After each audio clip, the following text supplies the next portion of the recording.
Alright, Clint, Cliff, welcome to the St. Augustine's Asylum for the Mentally Ill. My producer Tom said good things about you. In your backpack is a flashlight, a voice recorder, an EMF, and a couple of little fun occult things. We'll let you know when to take those out. Ready to pay off some of those college debts and beer tabs? Well, of course you are. And when you're ready, enter in through those front doors.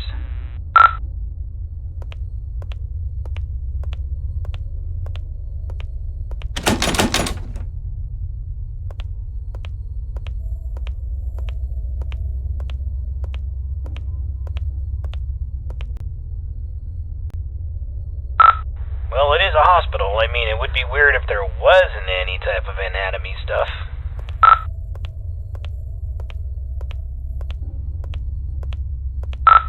I know it's kind of weird, but I really like that picture frame. When you're done, can you bring that with you?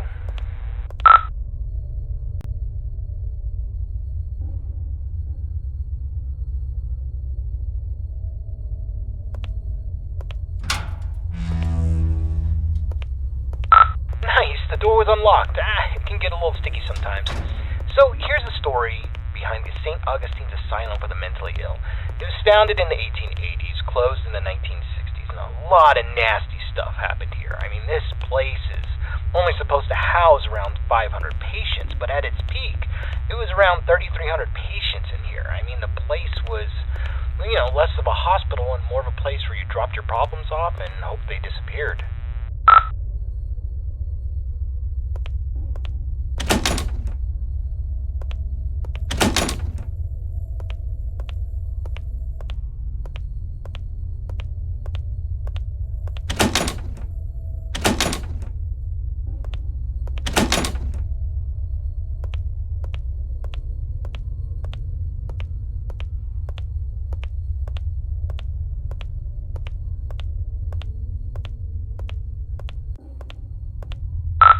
Again, this place was sort of against what the Bible's supposed to teach. I mean, there was no love here, no grace, no healing. The patients were not here to be rehabilitated.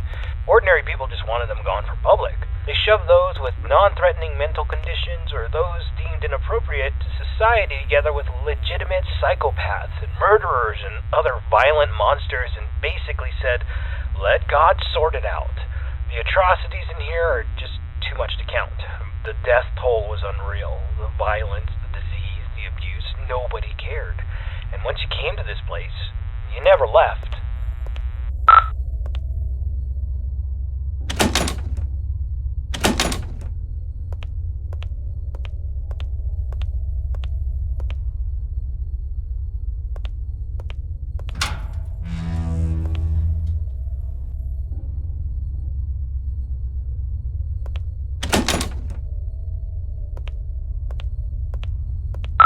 This is where the 100 hallways patients would convene, and we heard that the patients pre-1920 actually received decent care. Then the war hit, the depression hit, and then the budgets all fell apart. The room you stand in once healed 20 patients in need of attention, and by the end, 150 patients would pass through this room, naked, starving, attacking each other at random, flaying themselves with metal wires from their beds. Be careful where you step.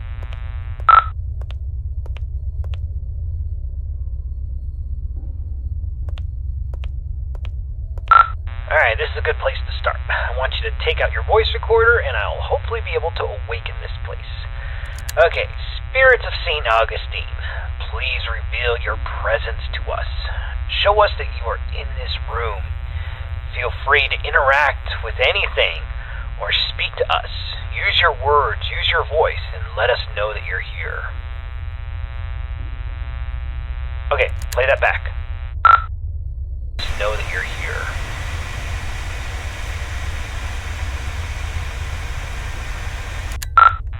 Nothing. Alright, let's try that again.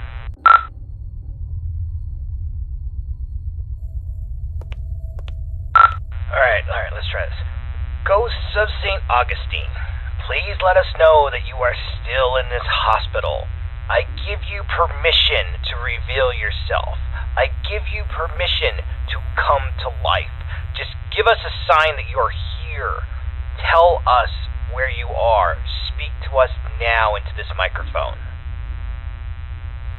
Alright, check that. Now into this microphone. Alright, let's try one more spot.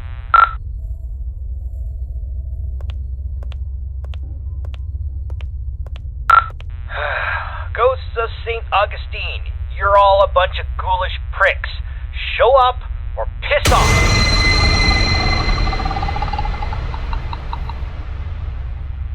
Whoa, did you hear that? Play that back. Pricks, show up or piss off!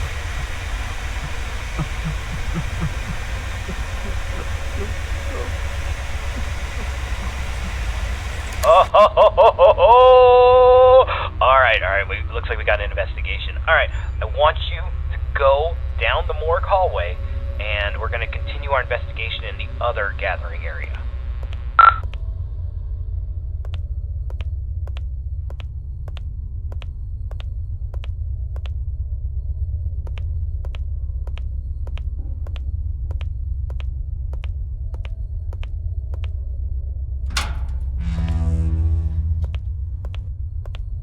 Okay, of the 4 areas you need to visit to fulfill your contract, the East Social area is the first on the list.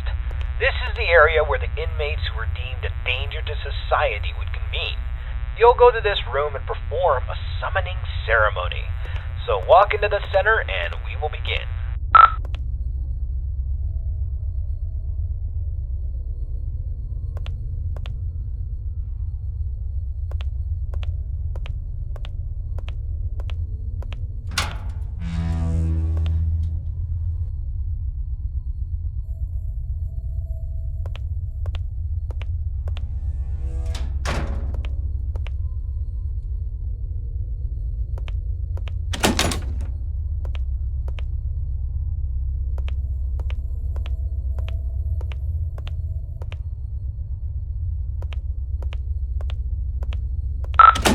Entrance to patient cells 200 to 219. We're talking extreme bipolarism, schizophrenia, dementia.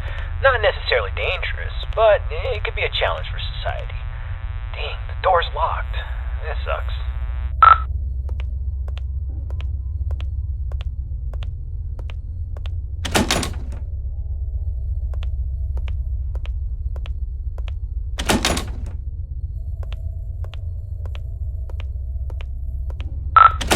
Entrance to the patient cells 220 to 240. This is where they kept the lunatics, the murderers, the sociopaths, the worst of the worst, including Clive the Peeper Johnson. You'd think he would be a pervert with a nickname the Peeper, but the truth is far worse. He was extremely manipulative and very intelligent. He was a murderer and a memer. Most of his victims could never identify him because he managed to convince them to gouge their own eyes out with metal wires and even their own fingernails. He came here due to legal loopholes, and when the facility went off the rails and the doctor stopped caring, he jumped into action. The patients who didn't listen were tortured, and the ones who did wandered around the facility, blind, screaming, and in constant fear. This door's locked too. Let's just start the ceremony.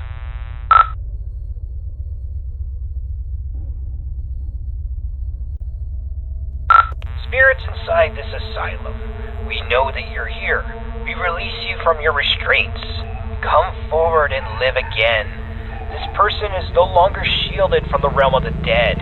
You may be seen, interact, and manipulate him in any way as you see fit.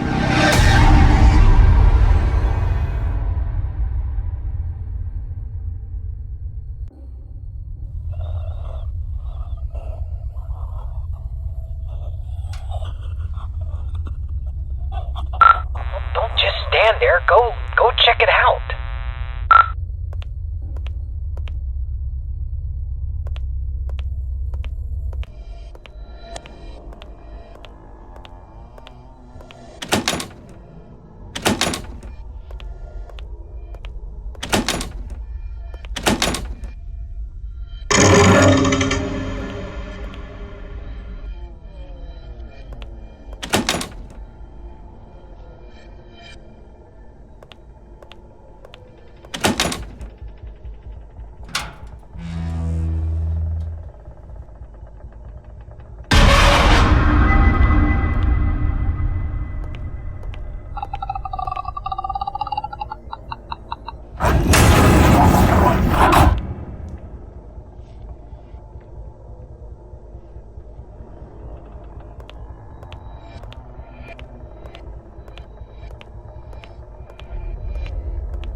the hell out of there. Just go to the front door and get out.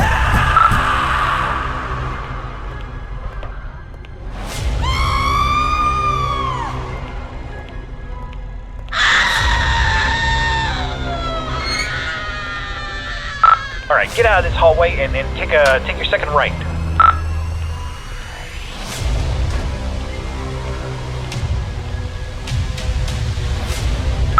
Door's locked, damn it. Oh, okay, there's a staircase. Take the staircase up to the second floor, and you should be next to a fire escape. You should be able to get out that way, so go up the staircase.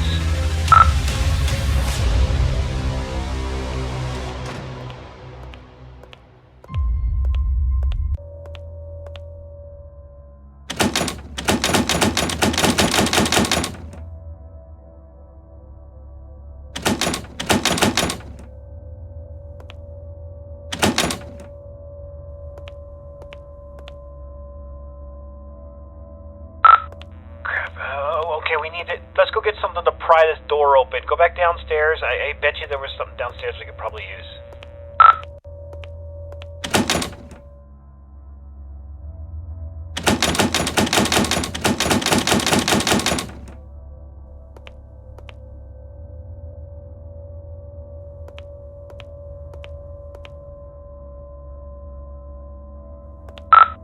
Hold on. That staircase wasn't there before. This place doesn't even have a basement. What is going on? Alright, I don't think you got any other choice. I think you gotta make your way downstairs.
Alright, confession time.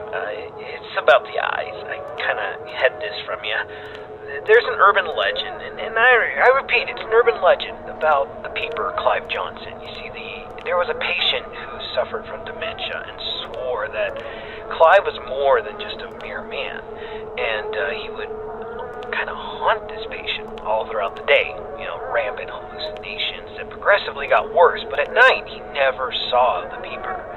Then he discovered that if he closed his eyes, he could escape Clive, but whenever he opened them, Clive would be there, waiting for him and getting closer and closer. Eventually, the patient used a fork, and he blinded himself. And while he was soaked in his blood from his sockets, he screamed to the entire hospital that he was free, he was safe. And a week later, 2 more patients charged Clive with stalking them, even though he was confined solitary. I mean, it's crazy. They took their eyesights, too. This pattern didn't stop. I thought it was BS, but based on what we've seen tonight, I'll pretty much believe anything. So, try to get the hell out of there, and if it gets too intense, try to shut your eyes.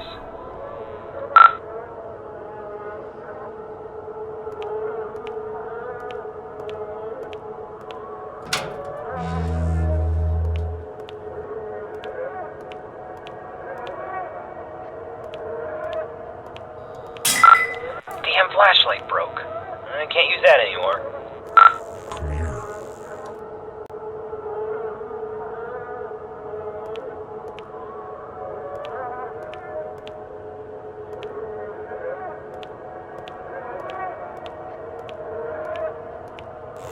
Come on closer.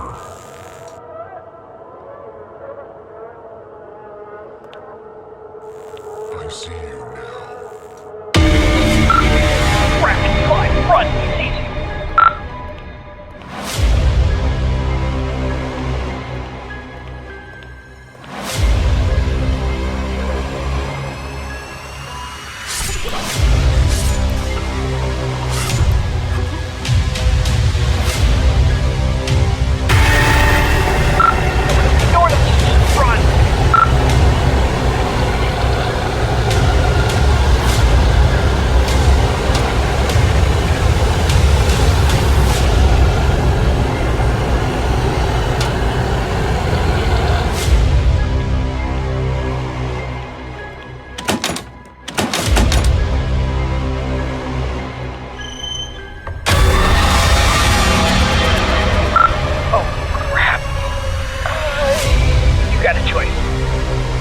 Gets you, or you're gonna have to cut him out.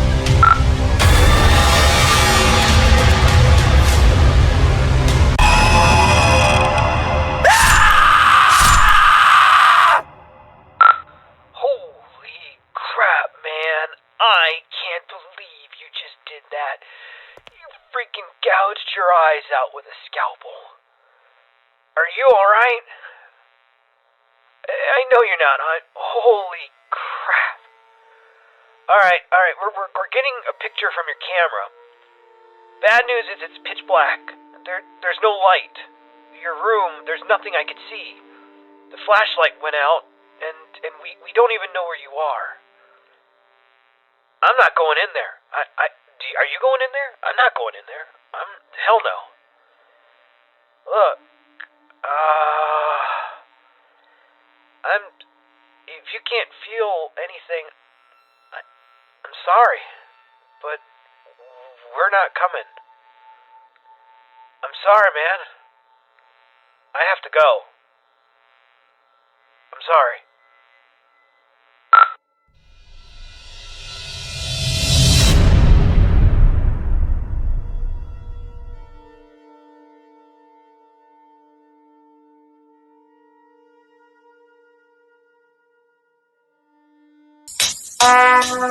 Would like to take notes while I take totes of the marijuana smoke. Or you wanna choke, gun smoke. Biggie smoke the layer, the rock slayer, the hooker layer.